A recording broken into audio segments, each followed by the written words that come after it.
Aujourd'hui, on passe l'émission dans la salle de bain. La salle de bain, ça sert à beaucoup de choses, mais surtout à se laver. Et pas juste la peau ou les cheveux, les dents. Hein? Les dents aussi. C'est Natacha de Rimouski qui a une question dentaire. Bonjour Natacha. Bonjour. Vous avez une question pour nous?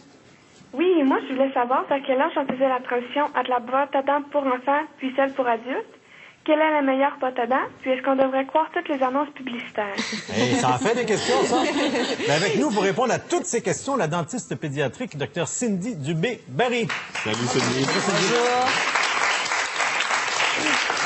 On arrive à la pharmacie, il y a une tonne de choix de dentifrice pour enfants.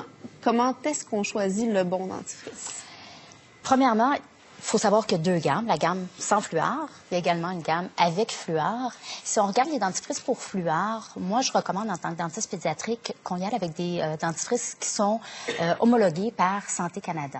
Donc, qu'est-ce qu'on fait? C'est on regarde sur les petites bouteilles et on cherche un NPN ou un DIN. C'est un code qui nous dit en fait que ça a été approuvé par Santé Canada. Par contre, ceux sans fluor... Non, c'est considéré comme des produits esthétiques vu qu'il n'y a pas d'agent thérapeutique. Ah bon? Donc, on n'a pas de petit code, on n'a pas de garantie. Donc, ils sont tous plutôt sécuritaires. Pourquoi le fluor est si important quand on prend la décision d'acheter un dentifrice pour nos enfants? C'est notre outil par excellence pour prévenir la carie. C'est sûr qu'il faut calculer toute la part de fluor qu'on a dans une journée, toutes sources confondues, pour avoir un apport quotidien optimal qui est aux alentours de 0,05 mg par kilogramme de poids corporel. Ça, le dentiste va vous aider pour calculer ça. Mais ça nous aide, le fluor, pour reminéraliser les dents qui ont commencé à se faire attaquer par la carie. Ça peut même arrêter la progression de la carie. Ça aide à avoir une dent qui est moins soluble, qui est moins facile à attaquer par les acides de la bouche. Donc, c'est un outil hors pair pour nous aider dans la prévention de la carie dentaire. Par contre, encore est-il, il faut faire attention au niveau de la dose. Pour les tout petits, 0,2 ans, 0,3 ans, un petit grain de riz de dentifrice fluoré. Et pour... C'est assez. C'est assez, oui, tout à fait, parce que malheureusement, à cet âge-là, les enfants avalent. Ça goûte tellement bon. Goûtez-y, vous allez l'avaler vous-même. Là. Mais on sait que dans les villes, il y a parfois du fluor qui est ajouté à l'eau. C'est pour ça qu'on doit demander à notre dentiste oui, si on doit aller verser dentifrice. Mais là pas ou non. seulement dans l'eau des municipalités. Au Québec, il y a seulement 3 % en ce moment des endroits exactement où est-ce que l'eau est fluorée. Par contre, dans l'eau embouteillée, il faut faire attention, regarder l'étiquette pour la quantité de fluor. Exact. Okay. Dans les aliments, vous savez, c'est un minéral qui est du sol, de l'air et de l'eau. Donc, dans les aliments, les épinards, les pommes de terre, dans le poisson, on peut en avoir. Donc, il faut regarder toutes les sources. Maintenant, de façon pratique, à quoi ça peut ressembler une routine de brossage chez un enfant? Idéalement, on veut brosser après chaque repas et après chaque collation qui sont collantes ou sucrées, mais ça, c'est l'idéal. Puis imaginez nos petits bambins avec leur brosse à dents à l'école qui mélangent les brosses à dents, qui se contaminent. On veut pas vraiment ça. Donc, matin et soir, minimalement. Je peux vous faire une petite démonstration. J'ai mon beau toutou ici. Les enfants l'adorent. Belle dent, mais...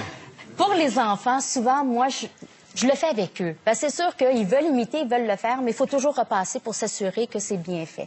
Donc, pour les enfants, on va du rose au blanc, c'est facile pour eux. Donc, en haut, d'en haut en bas. On peut faire des petits mouvements comme ça, on peut faire des petites vibrations, mais il faut pas y aller fort. Les enfants ont tendance à tenir ça fort puis à vouloir brosser raide.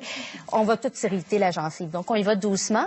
En bas, même chose, poêle à 45 degrés avec le sulcus et on déloge les débris comme ça en y allant doucement. Un petit mouvement. On peut y aller circulaire. Les poêles à 45 degrés, c'est Oui, les poêles à 45 degrés, parce qu'on veut déloger les débris dans le sulcus. Donc, on commence à angle puis après Exact, tout à fait, oui. Puis d'habitude, ce qu'on fait, c'est qu'on les laisse faire parce qu'il y a un âge où je fais tout seul. Exact. Alors, on les laisse faire, puis après ça, on repasse, être sûr que le travail a été bien fait. Tout à fait. Et rester avec eux aussi s'ils sont quand même jeunes pour assurer que les enfants et qu'ils ne vident pas le tube de dentifrice. C'est ça. Et la soie. On n'oublie pas la soie dentaire. S'il y a moindrement des contacts entre les dents, il faut aller nettoyer entre les dents. À partir de quel âge on vient vous voir? Idéalement, avant l'âge d'1 an. J'aime les voir jeunes. J'aime... oui, parce que tu peux détecter des problèmes. Souvent, ils ont à peine une dent. Mais on peut intercepter des problèmes. On peut déterminer aussi les risques chez certains enfants. L'environnement. Habituer l'enfant avec l'environnement, c'est un aide extraordinaire pour avoir des bons patients pour l'avenir. Ben oui. Ben, c'est des bons conseils. Merci beaucoup. Merci beaucoup. Merci à vous. Merci. Merci, Natacha, pour la question. Maintenant, vous avez déjà eu un plâtre. Avez-vous déjà eu ça, un plâtre?